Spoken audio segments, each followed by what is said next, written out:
السلام عليكم خوتي خواتاتي، نتمنىكم تكونوا بخير وعلى خير. نتوما كتشاهدوا هذا الفيديو معايا اليوم خواتاتي. جبت لكم احدث متوقعه من مسلسل جوديا اللي خدا واحد المشاهده كبيره من قبل الاذاعه والتلفزه المغربيه من القناه الاولى. اللي كيشوف القناه ديالي ما ينساش الاشتراك وتفعيل الجرس باش يوصلوا كل فيديوهات، وشي تعليق محفز باش نزيد نعطيكم من الفيديوهات القادمه من مسلسل جوديا. كما شفتوا خواتاتي في الحلقه 12 شيماء جاه الوجع في البطن ديالها، خداها فارد من المستشفى. من بعد تصدموا بان الطب قال لهم بان شيماء حامله.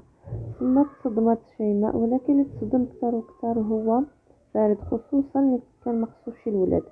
هنا يبقى كيتخاصم مع شيماء، كيتخاصم معها، كيقول لها نزل الجنين تخلص منه. هنايا شيماء بقات كتشاجر معاه، ما وافقتش.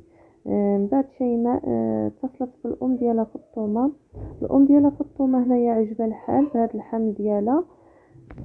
فاطمه مشات عند الابنه ديالها، مشات قالت لفارد حتى بنتي من حقها تكون عندها الاولاد ديالها وتحس بالامومه. قال ليها احنا اتفقنا من اول، يعني انا ما خصنيش الولاد. هنايا يبدا الشجار بيناتهم وغادي يزيد ويزيد ويزيد ويكثر. هنايا شيماء غادي يطلع على الدم وغادي تمشي مع الاخ ديالها، غتمشي مع الاخ ديالها للمنزل ديالهم. هنايا غتبقى تعيش شيماء معاهم في الفيلا مع الاب ديالها والام والاخ، وغتعيش حتى مع جوديا ملي غتجيني الفيلا. غادي تشوفوا جوديا تزوج بالحاج في الحلقه المقبله. وكما شفتوا كوثر جات عند جوديا باش تقنعها باش ما تتزوجش بالحاج، ولكن جوديا ما اقتنعتش وبقات مصره بانها غادي تزوج بالحاج باش تنتقم من ديك العائله. هنايا غادي تمشي جوديا للفيلا، غادي تشوفوها في الحلقات المقبله.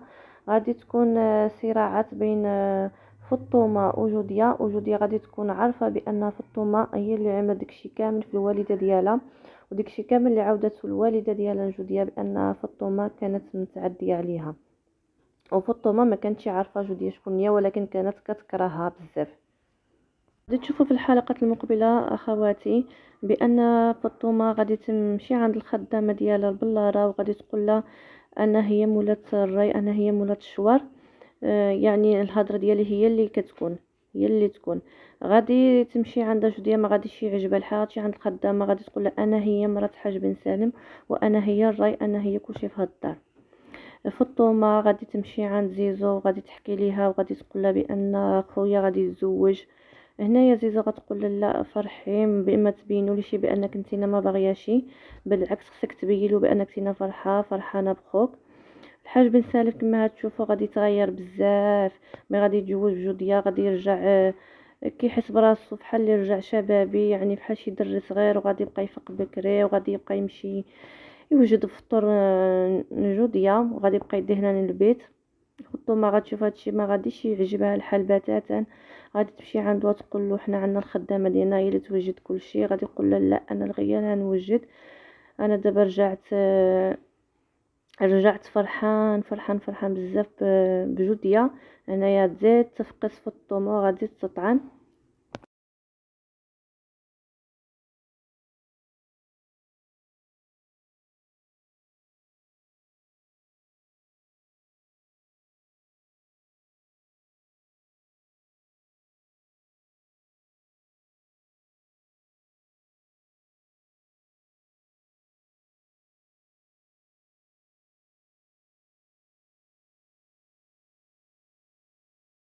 وايضا خواتاتي غادي تشوفوا في الحلقه المقبله الحاج بن سالم غادي يكتب الورث ديالو كامل لجوديا وكريم، حيت كريم كان الاب الشريك ديالو في الشركه. هنايا ما غادي فاطمه ما غادي يكتب لا حتى شي حاجه، ما يبقاو عندها لا فيلا لا شركه لا اموال. هنايا فاطمه غادي يخرج العقل ديالها، وكما قلت لكم غادي تشلل، غادي تصدم في حياتها. وهنايا غادي نشوفوا كنزه اللي ظنت بان الاخت ديالها مسافره في الخارج، ولكن هي مسافره نفس يعني في المدينه بقات.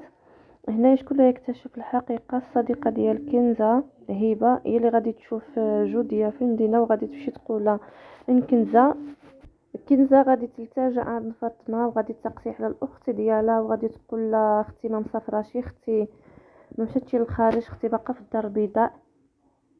هنايا فاطمه غادي يدوروا لي افكار في راسها، غادي تكون كنزه يعني شني عرفتي على جوديا فين كاينه.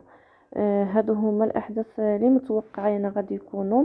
نتمنى تكتبوا لي في الكومونتير التوقعات ديالكم، وما تبخلوش عليا احبائي باللايك وبارطاج باش يوصل الفيديو لاعلى مشاهده. وشكرا لكم والى الفيديو.